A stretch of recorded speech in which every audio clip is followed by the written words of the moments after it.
১৪৮ বছরের ইতিহাসে টেস্ট ক্রিকেটে মাত্র দ্বিতীয়বার একই দিনে সেঞ্চুরি ও ৫ উইকেটের এই ডাবল উদযাপন দেখা গেল। আর এই কীর্তি গড়লেন টাইগার অলরাউন্ডার মেহেদী হাসান মিরাজ।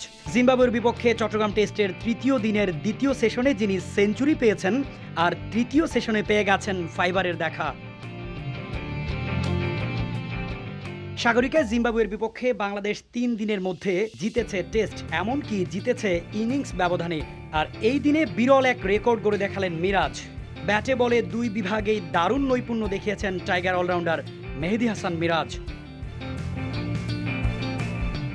প্রথম ঘটনাটা ৪১ বছর আগের ১৯৮৪ সালে নিউজিল্যান্ডের ওয়েলিংটনের বেসিন রিজার্ভ সাক্ষী হয়েছিল প্রথম সেই জনের নাম ইয়ান বোথাম। টেস্টে একই ম্যাচে সবচেয়ে বেশিবার সেঞ্চুরি ও ইনিংসে ৫ উইকেট পাওয়ার রেকর্ডটা এই ইংলিশ কিংবদন্তির।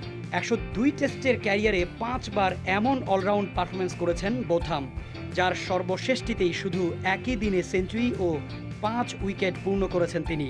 তবে টাইগার অলরাউন্ডার মিরাজ দলকে জিতিয়েছেন, কিন্তু বোথাম সেই ম্যাচে জেতাতে পারেননি দলকে। ড্র হয়েছিল ম্যাচটা। সাকিব আল হাসানের পরেই মিরাজকে ভাবা হয় টাইগারদের দ্বিতীয় অলরাউন্ডার হিসেবে। মিরাজ চেষ্টা চালিয়ে যাচ্ছেন ব্যাটে বলে দুই বিভাগেই সেরা পারফর্ম করার জন্য। জিম্বাবুয়ের বিপক্ষে সিলেট টেস্টে ব্যাট হাতে রানের দেখা পাননি, তবে এক ম্যাচ পরেই ঘুরে দাঁড়িয়েছেন। সাগরিকায় ব্যাট হাতে রানের বন্যা বয়েছেন। শুধু তাই না, বল হাতেও নিয়েছেন ৫টি উইকেট।